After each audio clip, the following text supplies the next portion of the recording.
क्या आपने कभी ये सोचा है कि हमारे इस विशाल ब्रह्मांड में कितने प्रकार के जीवन हो सकते हैं? मतलब हम अकेले हैं या कहीं और भी कोई इंटेलिजेंट सिविलाइजेशंस है जो हमें देखने की कोशिश कर रही है?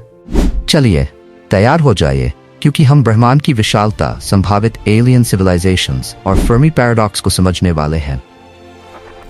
हमारा ब्रह्मांड इतना बड़ा है कि इसकी सोच भी करना मुश्किल है ना? जरा सोचिए, ऑब्जर्वेबल यूनिवर्स में लगभग 2 ट्रिलियन गैलेक्सीज और हर गैलेक्सी में अरबों स्टार्स और प्लैनेट्स होते हैं। सिर्फ हमारी मिल्की वे गैलेक्सी में ही लगभग 2.5 बिलियन से ज्यादा स्टार्स हैं। सोचिए, इतनी वास्टनेस में क्या हम सच में अकेले हैं? चलिए अब मिल्की वे गैलेक्सी पर थोड़ा ध्यान लगाते हैं। आपने नासा का केपलर मिशन तो सुना ही होगा, है ना? इस मिशन ने हजारों एक्सोप्लैनेट्स खोजे हैं और इनमें से कुछ प्लैनेट्स हैबिटेबल जोन में है। हैबिटेबल जोन यानी वो एरिया जहां टेम्परेचर और लिक्विड वाटर जीवन को सस्टेन करने के लिए उपयुक्त हो सकते। केपलर 450b जैसे प्लैनेट्स जो पृथ्वी से लगभग 400 लाइट ईयर्स दूर है, या ट्रैपिस्ट-1 सिस्टम जिसमें 7 अर्थ साइज प्लैनेट्स हैं, उनमें से कुछ पर लिक्विड वाटर हो सकता है। सोचिए, अगर वहां लाइफ हो तो कैसा होगा? लेकिन सिर्फ पानी का होना ही जीवन के लिए काफी नहीं है। और भी फैक्टर्स होते हैं, जैसे कि प्लैनेट का atmosphere, radiation levels, chemical composition. अब यूरोपा और एनसेलेडस को ही ले लीजिए। ये जुपिटर और सैटर्न के मून्स हैं और इन पर लिक्विड ओशंस हैं। क्या ये लाइफ को सस्टेन कर सकते हैं? हो सकता है। अब जरा टाइटन की बात करें, जो सैटर्न का एक मून है। वहां लिक्विड मीथेन लेक्स। सोचिए, वहां भी लाइफ हो सकती, लेकिन वो लाइफ हमारे लिए नॉन लाइफ फॉर्म से काफी अलग हो सकती। ये हमें ब्रह्मांड की कॉम्प्लेक्सिटी और उसकी वास्टनेस के बारे में और सोचने पर मजबूर कर देता है। हमारे ब्रह्मांड में लाइफ की खोज के लिए हमें हर जगह पर कोने की गहराई से जांच करनी होगी। सोलर सिस्टम से बाहर भी डिस्टेंट गैलेक्सीज और एक्सोप्लैनेट्स की खोज चल रही। सोचिए, क्या हमें उन डिस्टेंट वर्ल्ड्स पर लाइफ के कोई संकेत मिल सकते? इतनी सारी पॉसिबिलिटीज और बिलियंस ऑफ ईयर्स के एवोल्यूशन के बावजूद एक सवाल हमेशा हमें परेशान करता है। अगर सच में इंटेलिजेंट एलियन सिविलाइजेशंस एग्जिस्ट करती हैं, तो उनका कोई भी सिग्नल अब तक हमें क्यों नहीं मिला? एनरिको फर्मी, जो एक प्रसिद्ध फिजिसिस्ट थे, उन्होंने 1950s में यही सवाल उठाया था और तभी से इसे फर्मी पैराडॉक्स के नाम से जाना जाता। अब यह सवाल और भी इंटरेस्टिंग हो जाता है ना? हमने कई बार कोशिश की कि हम किसी एलियन सिविलाइजेशन से संपर्क कर सकें। आपको याद है 1974 में भेजा गया आर्सिबो मैसेज? ये एक बहुत ही पावरफुल रेडियो मैसेज था जो आर्सिबो ऑब्जर्वेटरी से M3 स्टार क्लस्टर की तरफ बीम किया गया। ये मैसेज बाइनरी फॉर्म में था, जिसमें हमारी DNA की जानकारी, ह्यूमन फिगर और सोलर सिस्टम की डिटेल्स शामिल थी। इसे 25,000 लाइट ईयर्स दूर भेजा गया, लेकिन इसका कोई जवाब हमें अब तक नहीं मिला।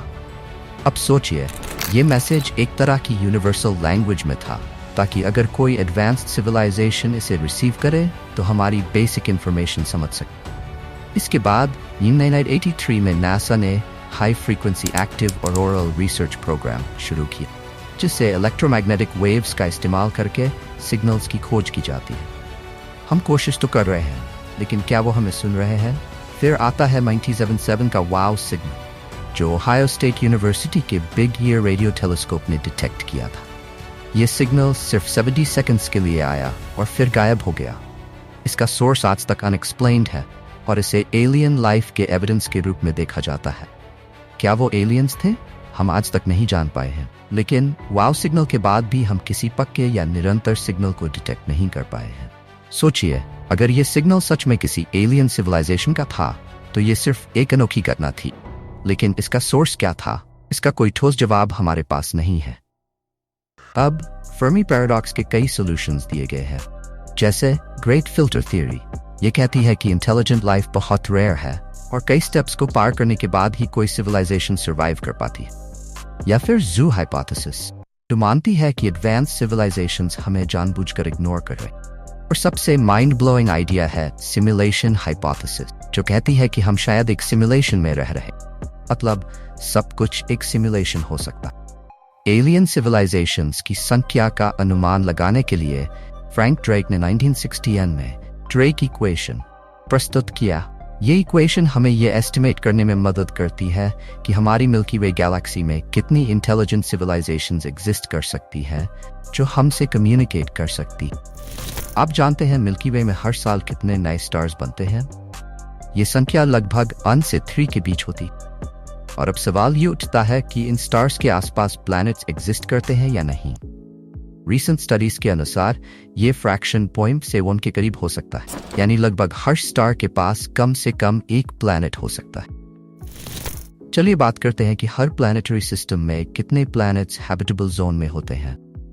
ये संख्या 0.1 से 1 के बीच वेरी करती है, depending on the star type. मतलब कुछ स्टार्स के पास एक से ज्यादा प्लैनेट्स हैबिटेबल जोन में हो सकते। लेकिन क्या इन हैबिटेबल प्लैनेट्स पर लाइफ डेवलप होती है? कुछ एक्सपर्ट्स मानते हैं कि यह फ्रैक्शन 1% से लेकर 10% तक हो सकता है। अगर लाइफ डेवलप हो भी जाती है तो कितनी लाइफ फॉर्म्स इंटेलिजेंट लाइफ में इवॉल्व होंगी, ये भी एक बड़ा सवाल है। कुछ एस्टिमेट्स कहते हैं कि ये बहुत रेयर हो सकता है। और फिर अगर कोई सिविलाइजेशन इंटेलिजेंट लाइफ तक इवॉल्व हो भी जाती है तो क्या वो कम्युनिकेशन टूल्स डेवलप करेगी जो स्पेस में सिग्नल्स भेज सके? ये फ्रैक्शन भी स्पेक्युलेटिव है, लेकिन इसे लो से मीडियम रेंज में माना जाता है। ये मेजर करता है कि कितने टाइम तक एक सिविलाइजेशन कम्युनिकेट कर सकती है, इससे पहले कि वो या तो खुद को डिस्ट्रॉय कर ले या फिर फेड अवे हो जाए। ये ड्यूरेशन कुछ 100 ईयर्स से लेकर मिलियंस ऑफ ईयर्स तक हो सकती। रेक इक्वेशन के वेरिएबल्स की वैल्यूज काफी स्पेक्युलेटिव है। इसे साइंटिफिक डिबेट और रिसर्च के आधार पर एडजस्ट किया जा सकता। अलग अलग असम्पशंस के आधार पर हम मिल्की वे में इंटेलिजेंट सिविलाइजेशंस की संख्या के बारे में बहुत अलग अलग अनुमान प्राप्त कर सकते। ये इक्वेशन हमें एक रफ एस्टिमेट देती, लेकिन एग्जैक्ट आंसर अभी भी हमारे पास नहीं है। अब बात करते हैं SETI की, यानी सर्च फॉर एक्स्ट्राटेरेस्ट्रियल इंटेलिजेंस। ये एक मेजर एफर्ट है जिसका मकसद एलियन सिविलाइजेशंस के सिग्नल्स को डिटेक्ट करना है। 1960 से लेकर अब तक SETI ने कई एक्सपेरिमेंट्स और प्रोजेक्ट्स के जरिए स्पेस से आने वाले सिग्नल्स को मॉनिटर किया है, होपिंग कि हम किसी इंटेलिजेंट सिविलाइजेशन के सिग्नल्स पकड़ सके। लेकिन SETI के एफर्ट्स में कई चैलेंजेस भी हैं, जैसे सिग्नल्स का नॉइज के साथ मिक्स हो जाना, बहुत सारे डेटा को एनालाइज करना और सही सिग्नल्स का पता लगाना काफी कठिन हो सकता। इसके अलावा टेक्नोलॉजिकल लिमिटेशंस और कम्युनिकेशन के तरीके भी एक महत्वपूर्ण फैक्टर। SETI का काम आसान नहीं है, लेकिन ये काफी एक्साइटिंग है। SETI के अलावा हाल के वर्षों में फास्ट रेडियो बर्स्ट्स FRBs और अन्य सिग्नल टाइप्स पर भी ध्यान दिया जा रहा है। FRBs, जो तेज और शक्तिशाली रेडियो बर्स्ट्स होते हैं, अभी तक अनएक्सप्लेन्ड है और कुछ लोग मानते हैं कि शायद इनका पोटेंशियल एक्स्ट्राटेरेस्ट्रियल ओरिजिन्स से कोई कनेक्शन हो सकता। सोचिए, क्या ये एलियंस के सिग्नल्स हो सकते हैं? एलियन सिविलाइजेशंस के बारे में कई थियरीज और कंजेक्चर्स हैं। जैसे कार्डाशेव स्केल के अनुसार सिविलाइजेशंस को 3 टाइप्स में वर्गीकृत किया जा सकता है। तो हम किस टाइप की सिविलाइजेशन की खोज कर रहे हैं? अब कार्डाशेव स्केल को समझते हैं। ये स्केल सिविलाइजेशंस की टेक्नोलॉजिकल एडवांसमेंट को मेजर करता है और इसे 3 मुख्य कैटेगरीज में बांटा गया है। 1. Type 1 civilization. ये वो सिविलाइजेशन है जो पूरी तरह से अपने ग्रह की एनर्जी का उपयोग कर सकती है। मतलब ये अपनी पूरी प्लैनेट की एनर्जी रिसोर्सेज को हार्नेस कर सकती है, जैसे सोलर, विंड और जियोथर्मल एनर्जी। 2. Type 2 civilization. ये सिविलाइजेशन अपने स्टार यानी अपने सूरज की पूरी एनर्जी का उपयोग कर सकती है। सोचिए, ये सिविलाइजेशन इतनी एडवांस्ड होगी कि अपने स्टार की एनर्जी को कैप्चर और यूज करने के लिए डायसन स्फीयर जैसी स्ट्रक्चर्स बना सके। Type 3 civilization. अब ये तो सबसे एडवांस्ड लेवल है। इस लेवल की सिविलाइजेशन अपनी पूरी गैलेक्सी की एनर्जी का उपयोग कर सकती है। ये हर स्टार सिस्टम की एनर्जी को हार्नेस कर सकती है और पूरी गैलेक्सी पर कंट्रोल रख सकती है। इन 3 टाइप्स की सिविलाइजेशंस की अवधारणाएं हमें ये समझने में मदद करती है कि अगर कोई सिविलाइजेशन बहुत एडवांस्ड हो जाती है तो वो कितनी एनर्जी और टेक्नोलॉजी का उपयोग कर सकती है। फिलहाल हम टाइप 0 सिविलाइजेशन है, यानी हमने अभी टाइप 1 सिविलाइजेशन तक भी नहीं पहुंचे हैं।